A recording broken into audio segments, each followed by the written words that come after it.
Assalamualaikum warahmatullahi wabarakatuh. Perkenalkan, nama saya Muhammad Faiz Salim dengan NRP 57211.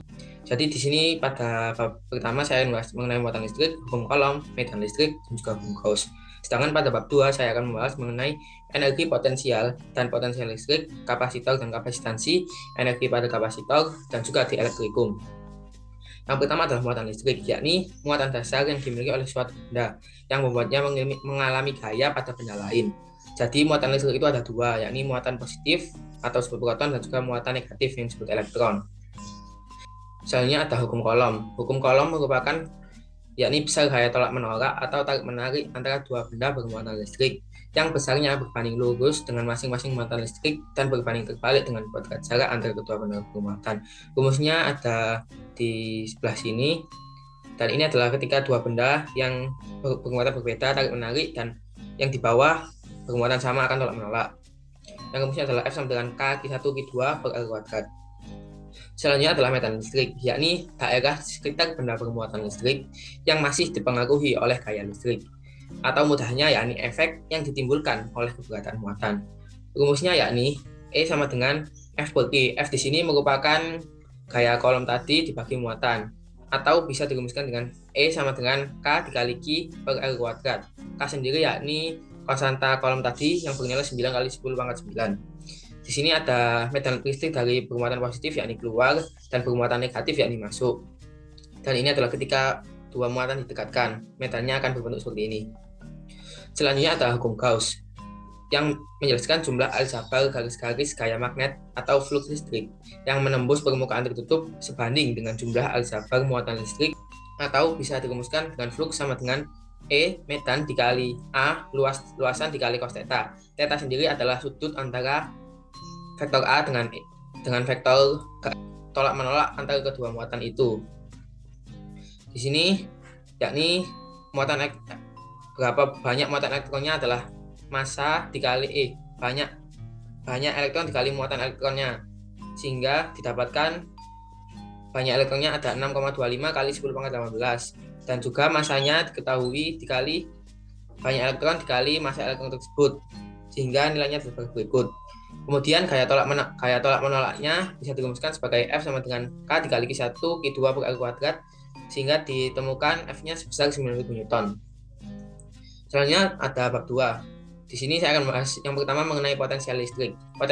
Potensial listrik adalah energi potensial listrik per satuan muatan, di mana energi potensial listrik merupakan usaha yang dilakukan untuk memindahkan suatu muatan dari satu tempat ke tempat lainnya, yang dimana di sini dilambangkan dengan delta U. U mengiliskan fungsi energi potensial yang bergantung pada posisi awal dan posisi akhir.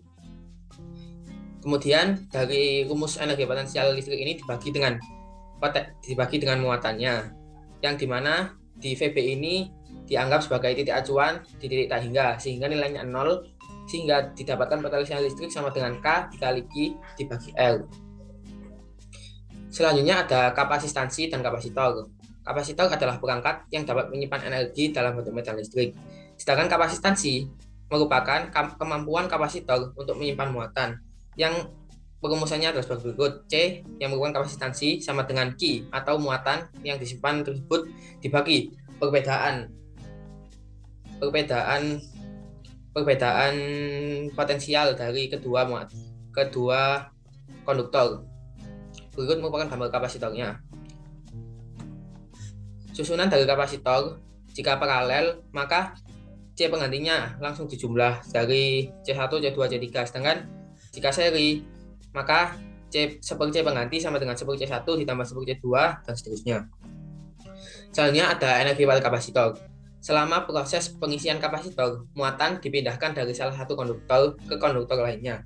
Ini berarti untuk mengisi kapasitor diperlukan energi yang disimpan dalam bentuk energi potensial muatan yang berpindah, yang dapat dirumuskan sebagai berikut. U sama dengan Q kuadrat per 2C, di mana Q adalah muatan dan C adalah kapasitas kapasitor, dan juga sama dengan setengah QV atau sama dengan setengah CV kuadrat.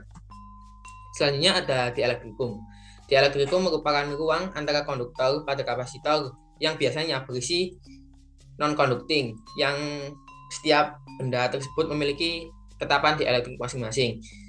Tujuan adanya dielektrikum ini adalah memperkecil medan listrik yang dimana nantinya medan akan sebalik dengan potensial yang mengakibatkan kapasitas dari kapasitor tersebut akan membesar.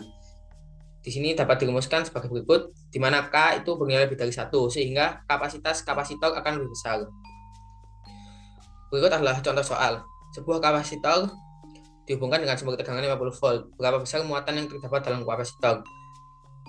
Jadi seperti yang tadi, kapasitas kapasitor sama dengan muatan dibagi potensialnya tadi, sehingga didapatkan muatan sebesar 5 kali 10 pangkat 3 mikrokolom. Terima kasih, mungkin itu dari saya. Mohon maaf apabila ada kesalahan. Wassalamualaikum warahmatullahi wabarakatuh.